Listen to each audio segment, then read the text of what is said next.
ምንታይ ግን ገብርሄር ተባሂላ ጽዋዕ ፍላይኮ አብዝናይሎም ዝነበረ ሰንበት ቅዱስ ቤተክርስቲያንና ዝተነበበ ቅዱስ መጽሐፍ ወንጌል ይኹን ኩሉ ብዛዕባ ገብርሄር ዝገልጽ ብፍላይ ግን እንድሕርኢና ግን ብክልተ ደረጃ እንድሕር ተመልኪትናዮ ብዛዕባ እሙን አገልጋልን ከምኡ ድማ ብዛዕባ ኣብ ቅዱስ ቤተክርስቲያን ዘሎ ጸጋታት ከመይ ጎይታና ሐዋርያት ዝሃቦም ጸጋታት ከምቲ ኣብ ወንጌል ማቴዎስ ምዕራፍ 25 ካብ ፍቅድ 14 ዘሎ ኃይለ ቃል ብፍላይ እንድሕርኢና ማለት እዩ ብዛዕባ እሙን አገልጋልን ከምኡ ድማ ብዛዕባ እግዚአብሔር አምላክ ዝሃቦም መክሊቶም ክፈሪሉ ኢሉ ዝሃቦም ድገልጽን ብፍላይ ከም ዝነበረ እንርድኢና ማለት እዩ ስለዚ ቅዱስ ያሬድ ድማ ነዛ አመልኪቱ መን ውእቱ ገብርሄር ዘይረክቦ እግዚኡ እናበለ ገሊጾሎ ማለት እዩ መኒ እትሕያዋ አገልጋሊ እሙን ኮይኑ ዝረክቦ ጎይቱ እናበለ በዚ ሰንበት እዚ ብዛዕባ አገልግሎትን ብዛዕባ አገልገልትን ከምኡ ድማ ብዛዕባ እግዚአብሔር አምላክ ዝሃቦም መክሊት ድገልጽ ማለት እዩ ስለዚ ብፍላይ ኣብ ወንጌል ማቴዎስ ምዕራፍ 25 ካብ ፍቅድ 14 ከምኡ ድማ ክሳብ 30 ዘሎ ቁጽሪ እንድሕር ብፍላይ ኩሉ እንድሕር ኢናዮ ብዕሙቕ ዝበለውን እንድሕር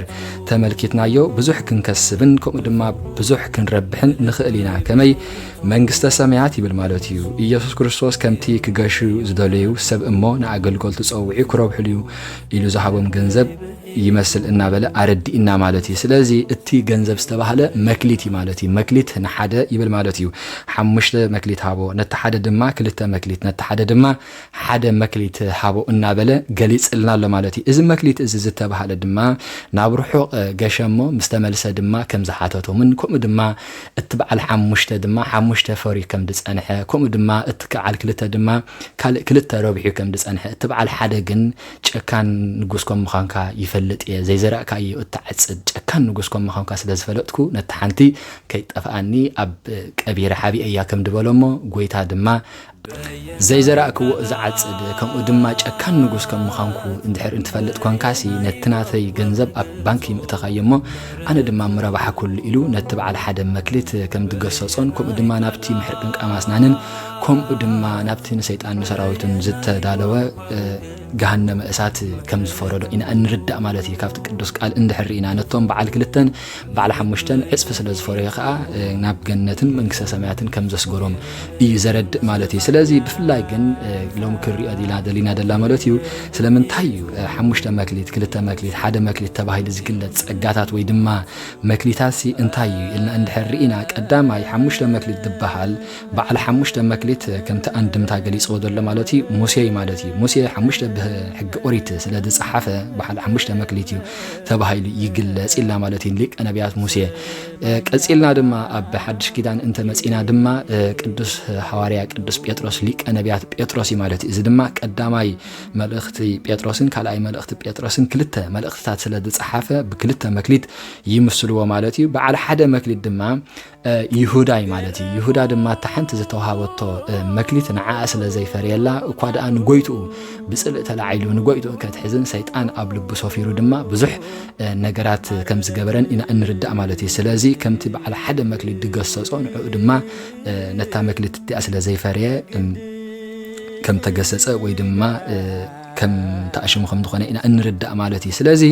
በዓል ሓሙሽተ መክሊት ሙሴ ኢልና ከምኡ ድማ በዓል ክልተ መክሊት ጴጥሮስ ኢልና በዓል ሓደ መክሊት ድማ ይሁዳ ኢልና ማለት እዩ ኣብ ካልኣይ ተመልኪቶሞ ደለዎ ማለት እዩ ብዙሕ ነገራት ገይሮም ኣማሳጢሮም ይገልጹ እዮም ኣብ አንድምታ ማለት እዩ ኣብ ካልኣይ ድማ ብዛዕባ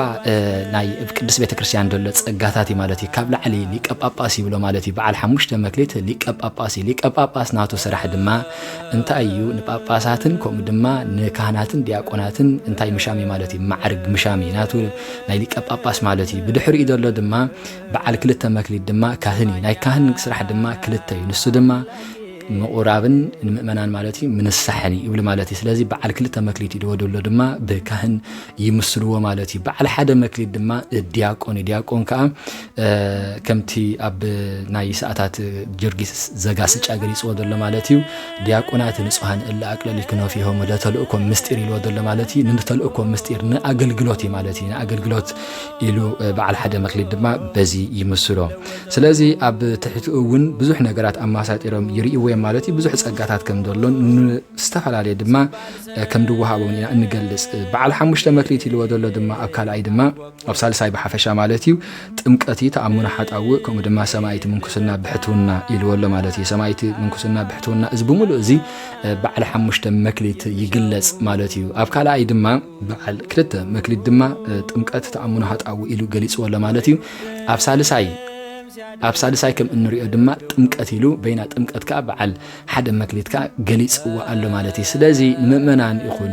ነቶም አገልገልቲ ኣብ ውሽጢ ቤተክርስቲያን ዘለው ይኹን ዝተፈላልየ ጸጋ እግዚአብሔር አምላኽ ብዛዓደሎም መክሊት ከም ዝሃቦም ኢና እንርዳእ ማለት እዩ ስለዚ ካብዚ እንታይ እንመሃር እንድሕሪልና ቀዳማይ ብዛዕባ መንውእቱ ገብርሄር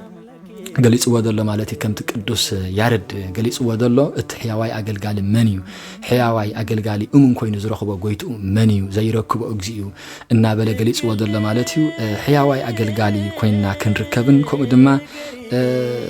بعصفي اندحرناتنا نأقولقولتنا نتسقانا دحر فليتنياسي بعصفي بويتا دما نافتناتو منبر كبري كمزئتونا دقلس هايلك علينا أنردأ مالتي سلازي كابزك على زيك قدامي بزعبا زي كنمحر نخلينا كالا أي دما بزعبا